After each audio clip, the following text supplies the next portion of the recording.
Passionnée par la petite enfance dans toute son entièreté, je suis fondatrice et manager des bibliothèques Eloé. Les défis, ils sont énormes. Aujourd'hui, je vais vous parler du système nerveux.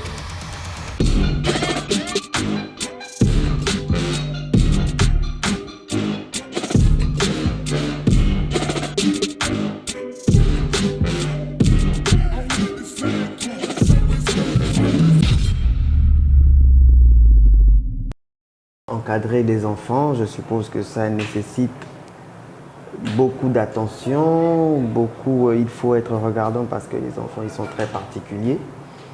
Comment vous procédez ici pour les encadrer? Quelles sont les mesures de sécurité qui sont prises pour encadrer ces enfants déjà? Combien d'enfants encadrez-vous et de combien de personnes se compose votre équipe? Merci. Bien évidemment, la question sécurité n'est pas à proscrire, bien au contraire. Aimant les enfants, nous les regardons, oui. Nous avons une équipe de six personnes. Voilà, donc en fonction des activités, nous les agençons. Le samedi, en fonction du nombre d'enfants, nous pouvons avoir 2 par équipe. Et nous avons des activités en période de vacances, comme le mois de juillet, le mois d'août. Et là, nous prenons toutes nos dispositions avec l'équipe nécessaire. Nous pouvons nous retrouver à 10 pour un suivi individualisé des enfants. D'accord? Et de manière générale, lorsque nous faisons des activités à l'extérieur, comme la journée du livre, la journée du lecteur et bien d'autres, nous pouvons avoir jusqu'à 12, entre 12 et 15, parce que nous avons plus de 100 enfants généralement dans ces activités. Nous pouvons avoir plus de 12 ou 15 en bénévole, mais bien évidemment, il y a quand même quelque chose que nous prévoyons pour leur bonne volonté. D'accord? En ce qui concerne le nombre, ici même en bibliothèque, nous avons 2 pans. Le pan école, Elle et Lyon, qui nous accueille ici, à qui d'ailleurs je dis grand merci. Voilà. L'école a une fréquentation dans la semaine, une utilisation de la bibliothèque. Voilà, c'est bien organisé et reparti. Ensuite, le mercredi après-midi et le samedi en matinée, de 9h à 13h, nous accueillons les externes, donc ceux qui ne sont pas de l'école, et même ceux qui sont de l'école, c'est les deux. Tous ceux qui sont inscrits en bibliothèque sont retenus ici, le samedi et le mercredi. Et à cet effet, nous atteignons parfois les 20 élèves maxi. Nous ne pouvons pas aller au-delà à cause de l'espace, vous voyez bien. Et le suivi, c'est en fonction des niveaux. Donc cela nous demandera plus de personnel, chose que nous ne possédons pas encore, mais c'est en devenir. Voilà, donc pour l'instant, c'est comme ça que nous fonctionnons. D'accord, madame. Les parents, dans le souci de formation, de suivi de leurs enfants, sont très pointilleux, très méticuleux, très sceptiques également. Alors vous, madame Gaka, comment pouvez-vous convaincre un parent que son enfant ressortira mieux outillé, bien formé, en passant par vos méthodes? Convaincre les parents, je dirais non. Nous n'avons pas à les convaincre, mais je pense que nous pouvons aller sur des rapports de confiance bilatérale. Alors, je partirai sur 2 principes. L'objectif et le défi. Voilà. Le parent devrait de son côté avoir un objectif, mettre l'enfant dans l'environnement dans lequel il devrait s'épanouir. Et nous pensons que notre environnement peut être propice.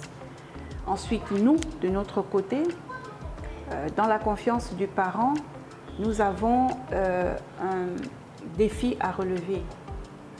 C'est de susciter en cet enfant le désir, la volonté de lire. Et c'est en cela que nous aurons gagné un tout. Juste susciter. Lorsqu'on a réussi à susciter en un enfant le désir, la compréhension ou la nécessité de la lecture et tous les bienfaits qui sont autour de la lecture, nous n'avons plus grand-chose à faire. Les enfants s'adonnent tout seuls et les résultats sont probants. Nous avons des résultats sur le court terme, des résultats sur le moyen terme et des résultats sur le long terme. Vous avez pu voir certains enfants s'exprimer. Effectivement. Voilà, c'est des enfants qui sont là déjà depuis un temps. Il faut dire aussi que les parents doivent avoir beaucoup de patience de la même manière que nous en avons besoin parce que les enfants sont différents autant pour moi, selon les cas. Voilà.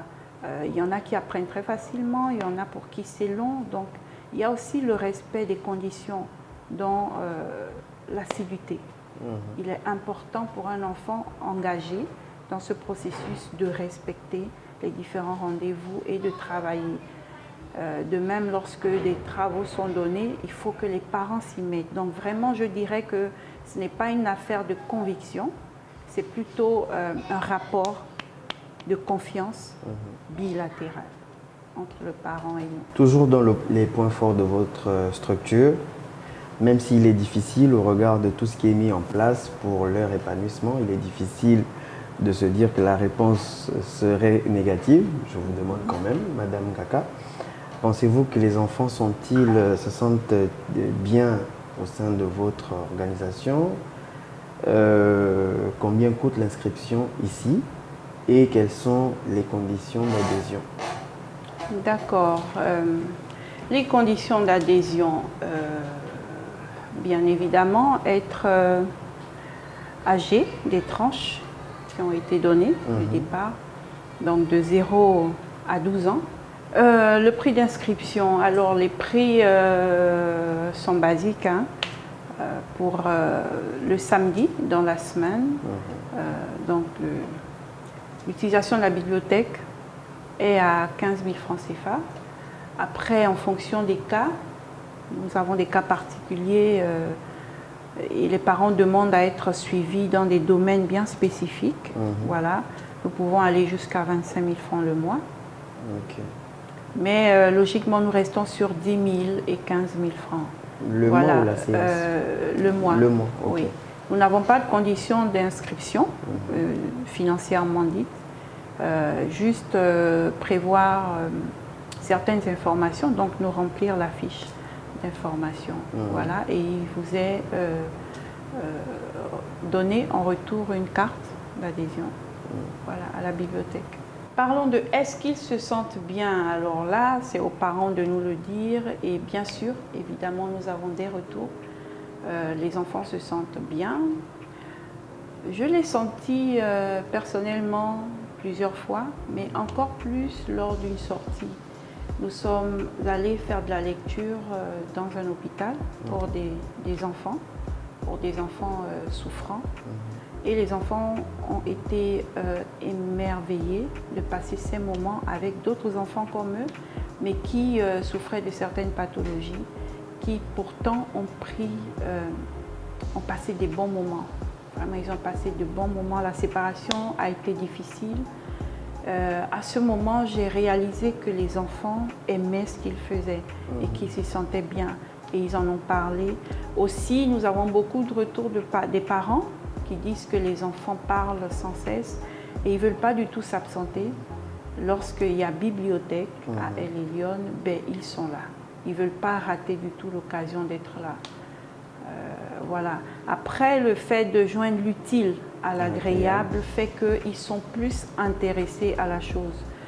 Nous les contraignons de terminer et de bien terminer ce qu'ils ont à faire journalièrement pour pouvoir bénéficier des avantages de l'autre côté, donc tout ce qui est ludique et tout ce qui est jeu.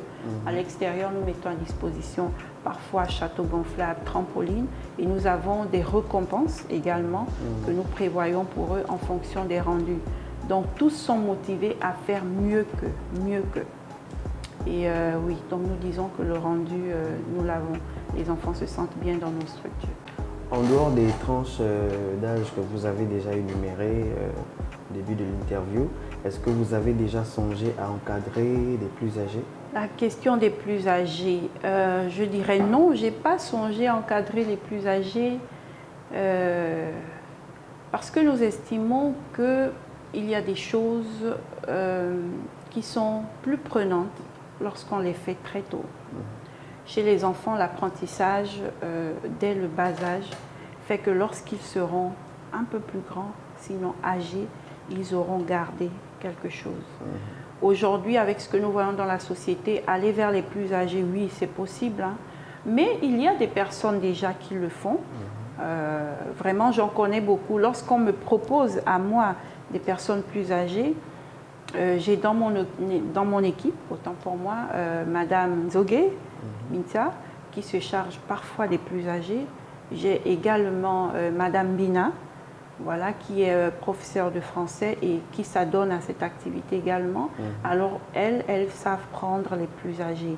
Moi, franchement, mon battement de cœur, c'est la pouponnette. Et je pense que lorsqu'on a réussi très tôt, la question des plus âgés ne se pose pas. Autour de vous, il y a certainement des structures, des organisations qui font comme vous, qui également veillent ou s'attellent à insuffler à cette tranche d'âge les bases nécessaires de la lecture et tout ce qui s'ensuit pour le bien-être des enfants.